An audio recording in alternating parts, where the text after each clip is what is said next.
It started like any other family vacation. A map spread across the kitchen table, coffee steaming beside it, and the hum of morning light coming through the windows. The Thompsons were ready for their first real road trip in years. Mark Thompson, a mechanic from a quiet Ohio town, had been working non-stop for months. His wife Emily taught at the local elementary school, her patience worn thin by noisy classrooms and sleepless nights. And their two kids, 16-year-old Olivia and 10-year-old Ryan, had been counting down the days until they could escape Wi-Fi signals and homework for a week in the mountains. They planned it perfectly. A cross-country drive to Colorado, through winding back roads and open plains. A week of camping, hiking, and family time, as Emily called it. For once, they were going to disconnect from everything, even the noise of their own busy lives. If only they knew how literal that would become. The first 2 days went smoothly. They stopped at roadside diners, took Polaroids at gas stations, laughed at Ryan's terrible jokes. Mark loved driving. He said it made him feel young again. At night, they stayed in small-town motels with flickering neon signs and the faint smell of coffee and old carpet. But somewhere in Kansas, as the sun dipped behind the endless horizon, a storm began to build. Dark clouds rolled in, thick, heavy, and fast-moving. The radio crackled with weather alerts. Flash flood warning for southeastern Kansas, avoid low-lying areas. Mark glanced at the road ahead, miles of open farmland and fading light. "Maybe we should stop for the night," Emily said quietly. But Mark hated stopping early. "We'll push through a bit longer," he told her. "We're almost out of the stretch."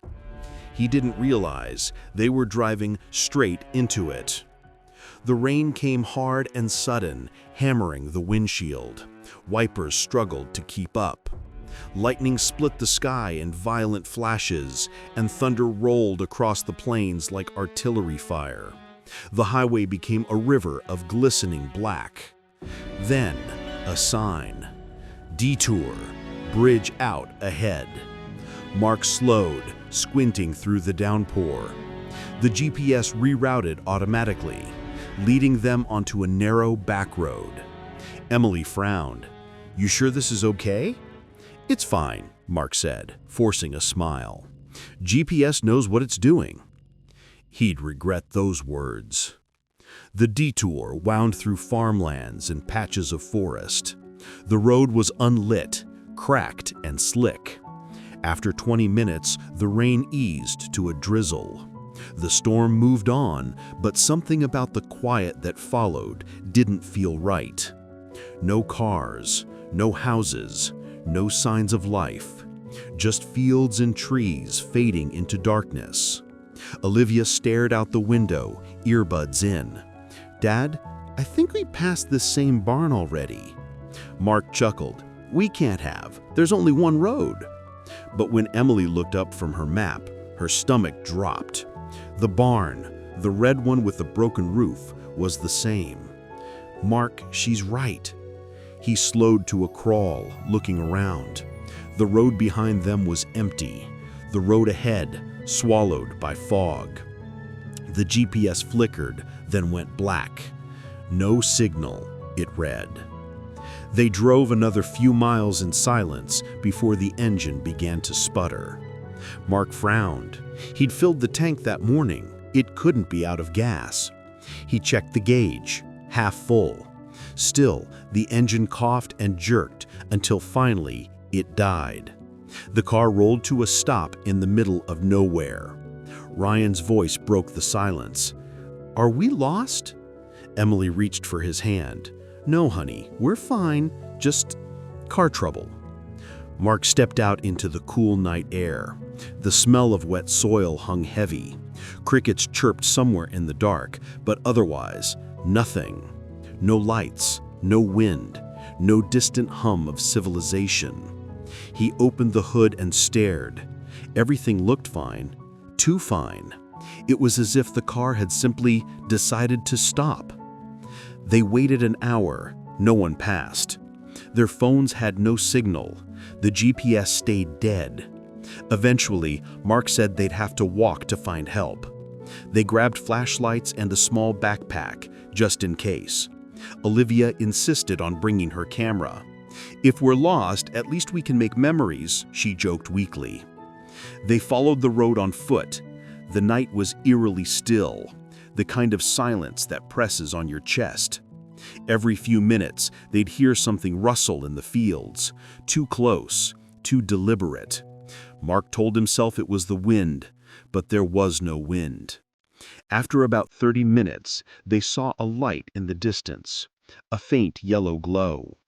Emily gasped in relief. "A house!" They started walking faster.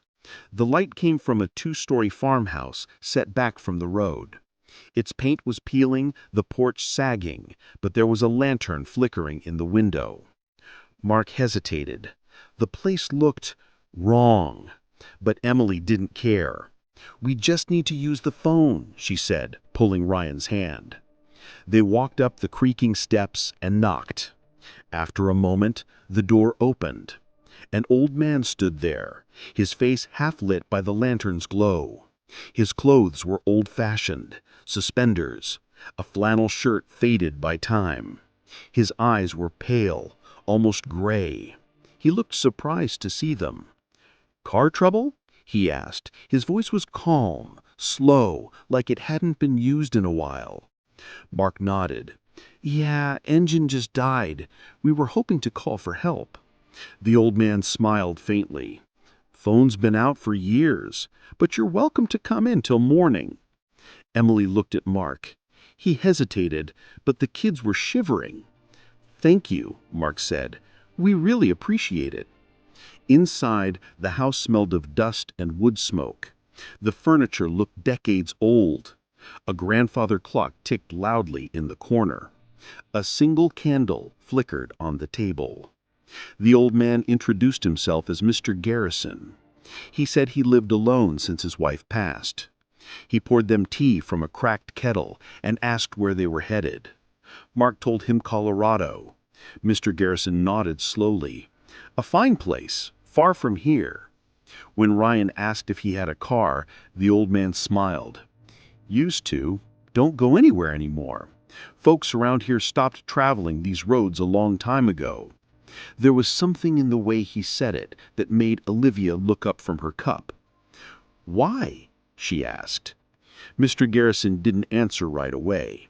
He stared at the candle's flame. "Roads remember things," he said quietly. "Sometimes they don't want to let go." Later that night, they slept on the floor of the old parlor.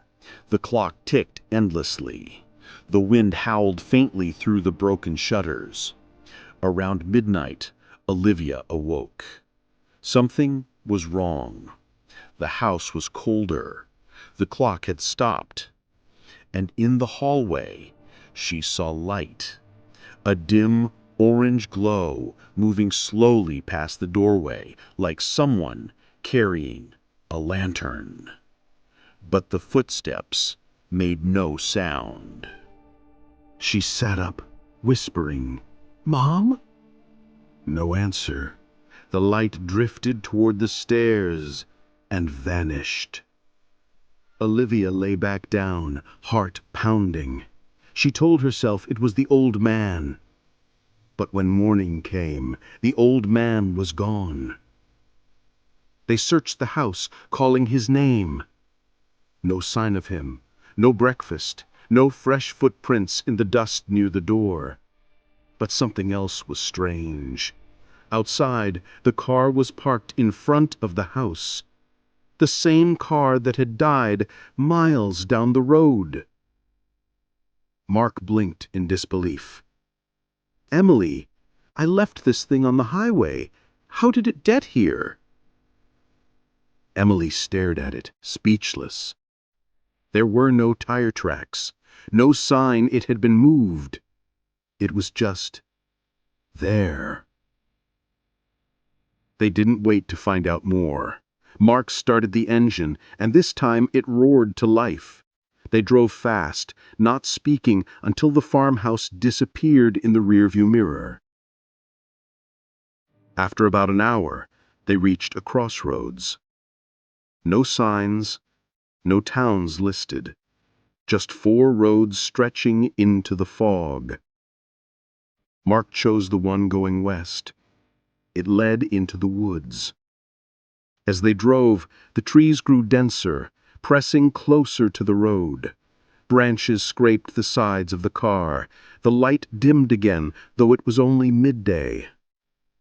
Emily whispered, "Mark, I don't think we're going the right way." Olivia looked out her window and gasped. The red barn. The same one they'd passed before. Panic set in. Mark slammed the brakes. He looked around wildly and realized something that made his blood run cold. Every direction looked the same. Same field, same sky, same fence. It was like the world was looping, like they were trapped inside some endless piece of road that didn't want to let them go. Emily started crying quietly. Ryan clutched her arm. "Are we going to die?" Mark didn't answer. He just drove, faster, harder, trying to break whatever spell this was. Hours passed. The sun didn't move. The gas gauge stayed full, and every time they thought they saw an exit, it led them back to the same road. Night came, again. The headlights flickered, then went out. The car coasted to a stop.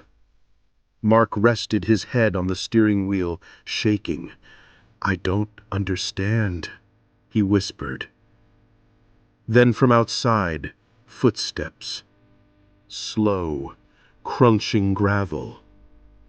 Olivia turned, flashlight trembling in her hands.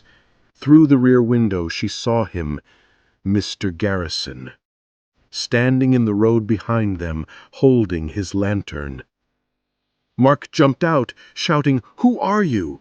What is this place?" The old man tilted his head. His face was expressionless. "Didn't I tell you? Roads remember things. You should have turned back when you could." He raised the lantern, and the light flared so bright that everything went white. When the light faded, the Thompsons were gone. No car, no footprints. Just silence. Weeks later, a state trooper patrolling that stretch of highway found something strange. A car, dusty, rusted, covered in weeds, parked by an old red barn. The license plate was from Ohio. The registration expired in 1997. He checked the records. Mark Thompson, reported missing with his family 28 years ago. The trooper stepped back, uneasy. He thought he heard something, faint laughter, a child's giggle carried on the wind. But when he turned around, there was nothing there. Just the long, empty road stretching endlessly through the fog.